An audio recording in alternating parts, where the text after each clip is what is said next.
You've spoken a lot about the lack of goals. Do you regret not doing something in January to try and change that? Do you still believe in the players to deliver goals? Because it looks like you're just never going to score. There were some times that we didn't create situations. Now is not that time. We are creating situations. If you look at the opportunities that we had, it's different players, so it's not a problem of one guy. We are not scoring goals. The goalkeeper did a great job. So of course I'm confident in my players. It is my job to improve my players, and to arrive in January to make a lot of changes was not possible because all the problems that we have to deal with that. And then I had to assess the team. So the problem is not just one player. We are missing chances with all the players. Samuel. Ruben, Alejandro Garnacho did more in his first couple of minutes than Mason Mount did in 70-odd minutes. I appreciate selection calls can be tricky, but looking ahead, do you think you've got to be a bit more proactive with your style of play rather than more pragmatic? What you mean? Well, it feels like Garnacho's more of a goal threat, and I mean, obviously, it's as I said, it's difficult with selection calls, but he comes on. He has an opportunity. Mason Mount wasn't really involved in... How many times we had this conversation? It was the opposite. Some players that come in, like Mason Mount against Bilbao, change the game. So now is easy to say who missed the big opportunity in the first half against Bilbao. Yeah, it was Garnacho. Football is like that. Of course, now it's easy for us to talk about the lot of views. I just look at the game and try to manage things to improve the team and try to win games. So you can see it both ways. So I remember everything about the past. So it's easy for me to respond to that question. We'll take one on this side here. Okay, but the gentleman at the front, yeah. Sim, boa noite. Pedro Neves de Sousa, CMTV. Eu pedia-lhe uma palavra para Ask the question in either English, Spanish or Basque, please. Em português? No, we only have translations for English, Spanish or Basque. So can you ask it in one of those three languages, please? What do you say to Portuguese people at the moment? And if you want to buy Gyökeres for the next season? I have to speak for our fans, for English people, and for our supporters of Manchester United. So I have nothing to say to the Portuguese people in this moment. I just have to share the pain with our fans. They deserve better. We try everything. About the future, we will see what we are going to do. Dave. Last week you weren't sure whether United were better off in the Champions League or out of the Champions League next season. Obviously now you're not in the Champions League. What impact will that have on you, the players, the club, the whole bigger picture for the club going forward next season? No, we have two plans, even for the market, and we need to understand that it's tough for a club like ours not to be in the Champions League, but we have to use the other side. So if we have more time, to think, to work during the week, and to be better in Premier League. That will be our focus. Bob. Hi, Ruben. I appreciate that you don't want to talk about the future, but the season has been quite poor. Obviously, the fans have come here and seen another quite poor performance. Is there anything that you can say to the fans to give them optimism that things are going to be better in the future, starting with next season?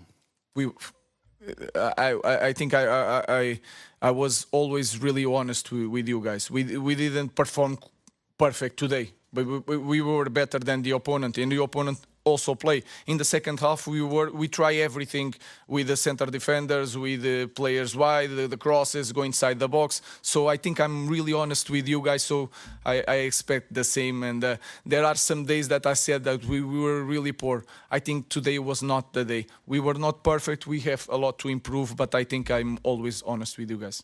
Jamie. Ruben, when you came in, United were 7 points off a Champions League berth. You're now 27 off fifth, which is obviously a Champions League berth. I mean, very politely, you cannot be happy with that. It's a failure, surely, of yourself and the people who employed you. So how can you be confident that you can turn it around? Because you've had 3/4 of a season, you've just lost this final. I've just given you the statistic about how far you are off a Champions League berth. We have to see. We have to see. We have to see. And I know everything that you did. I said it before you. So we have to see. In this moment, is really. I'm not going to be here defending myself. It's not my style. I cannot do it. Is really hard for me. So I have nothing to show to the fans and say, I'm going to improve because of this. I had these problems. I will not do nothing. So in this moment is a little bit of faith. So let's see. And like I said before coming here in the flash, I'm always open. If the board and the fans feel that I'm not the right guy, I will go in the next day without any conversation about compensation. But I will not quit again. I'm really confident on my job. And as you can see, I will not change nothing in the way I do things. Last question, Alex.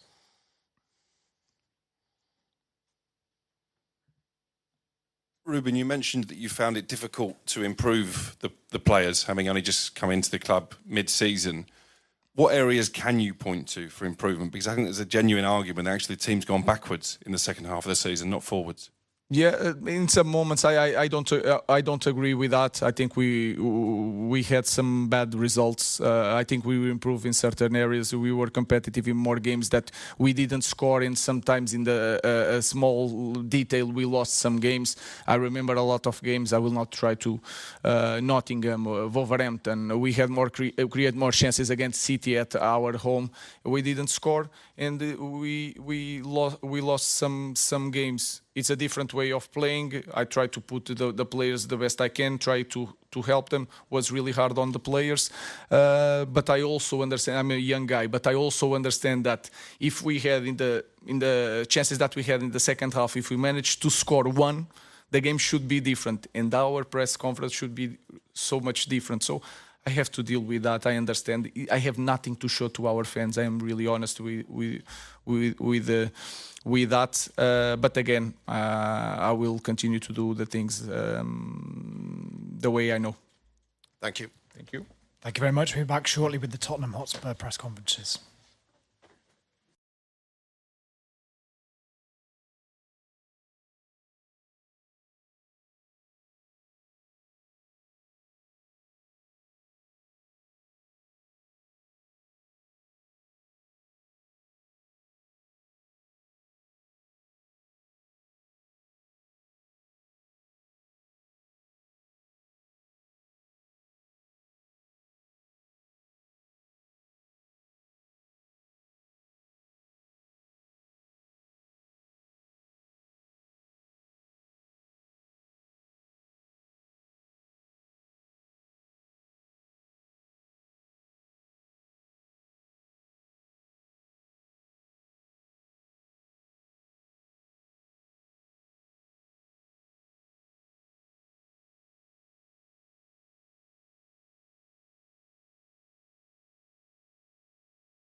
to the post-match press conference of the winning 2025 UEFA Europa League coach, Ange Postecoglou.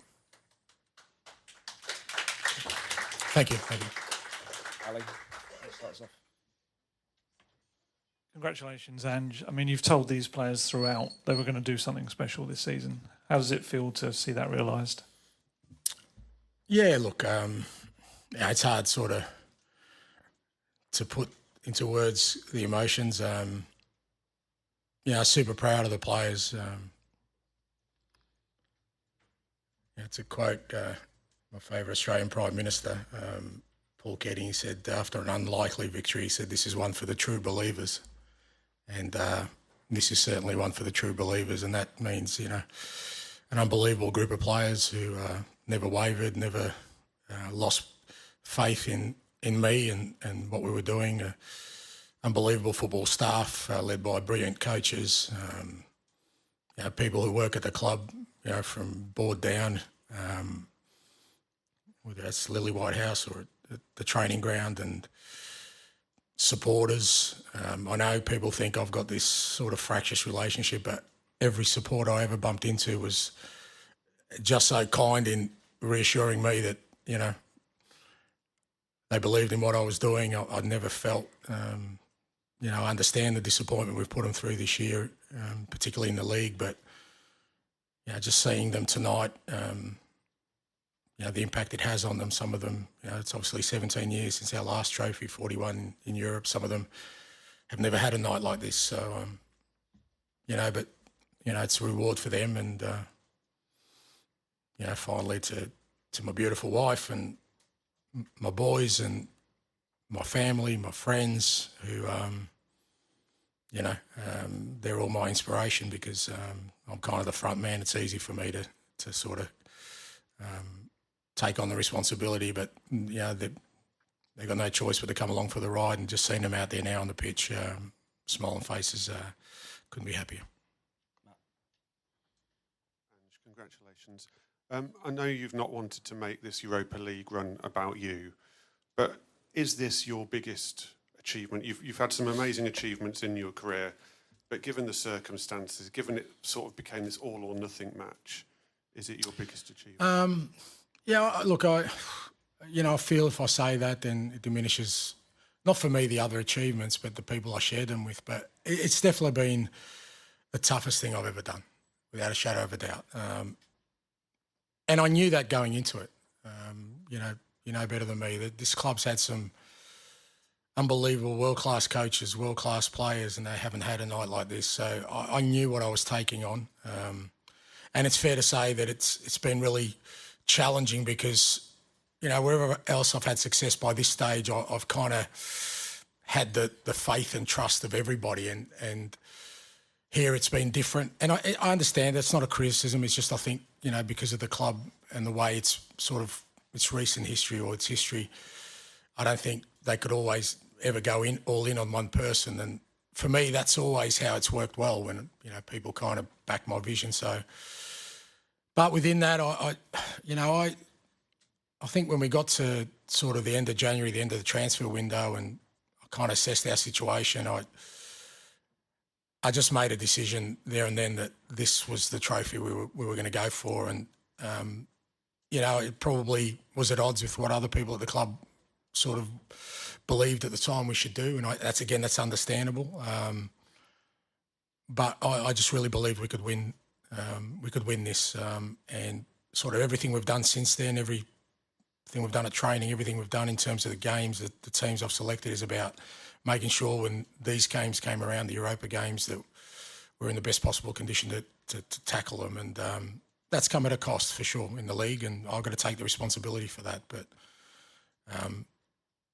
I just felt like the end game of winning something was more important, and it was the only way I was going to do it.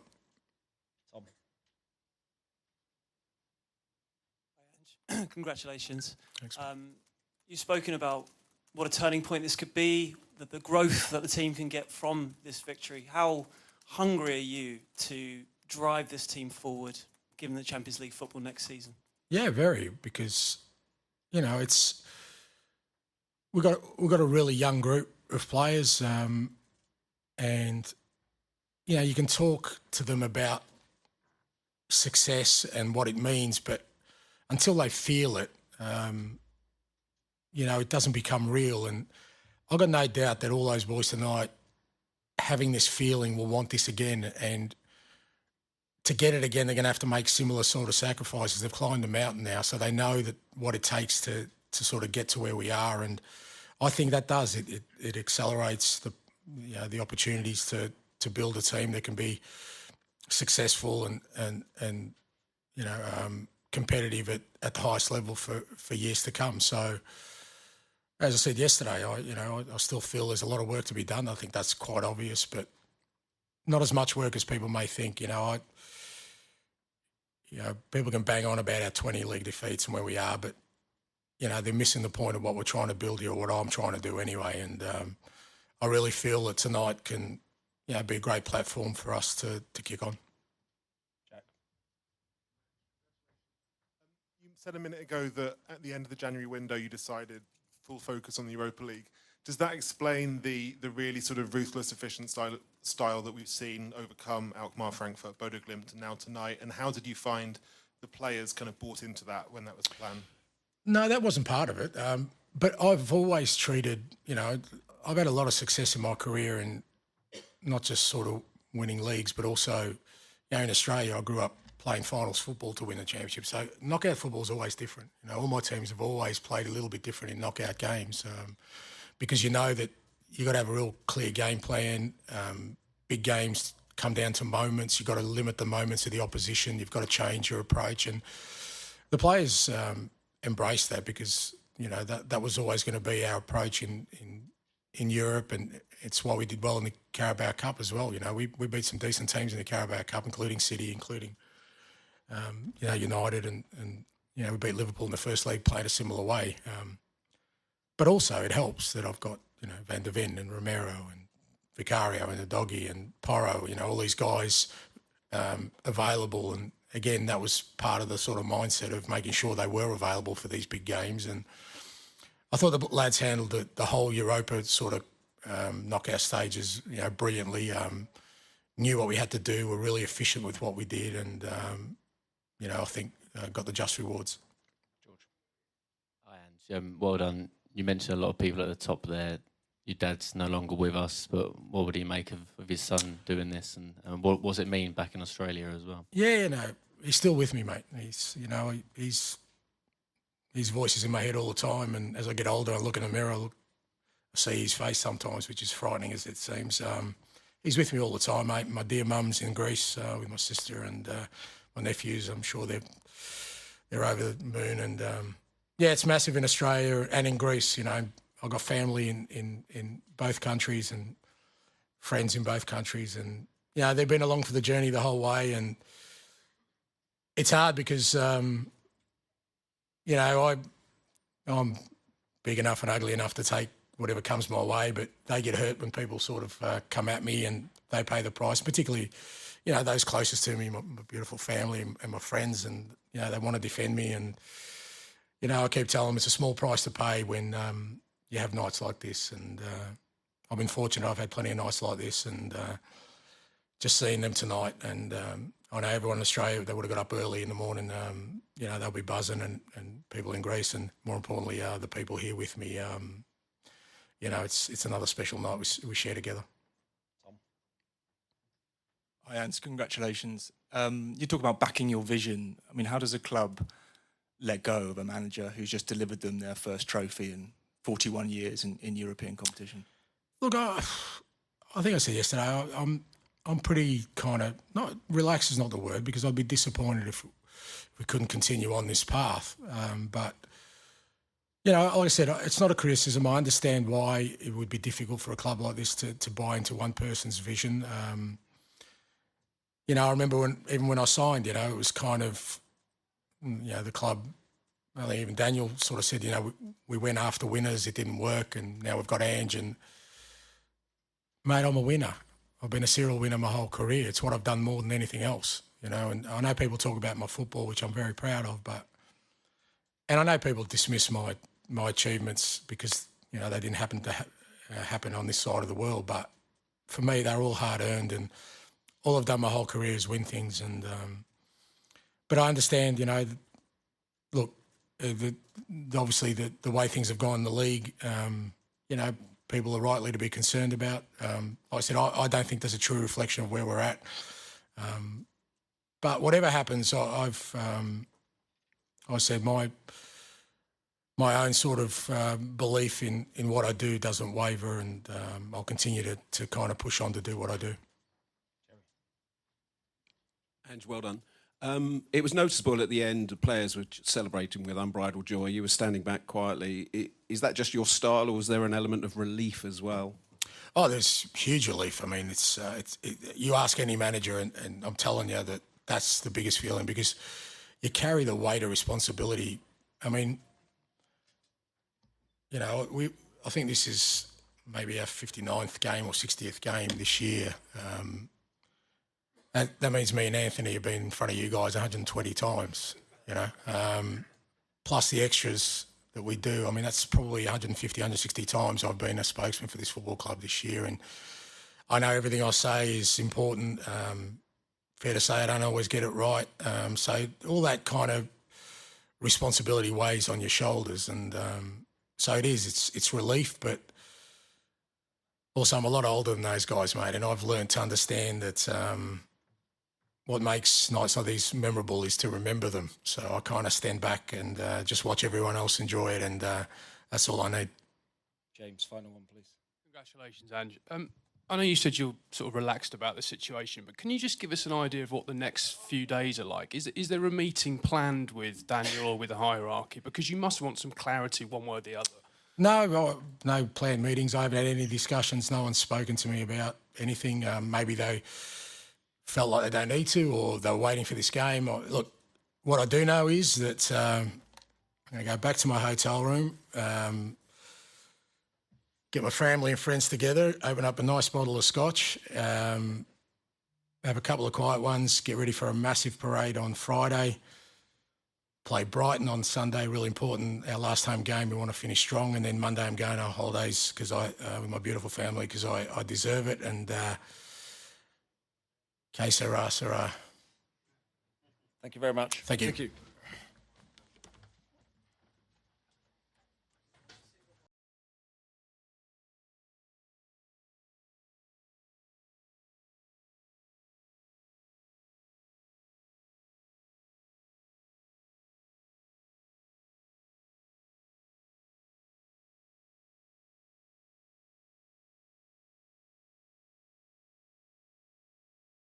Thank you.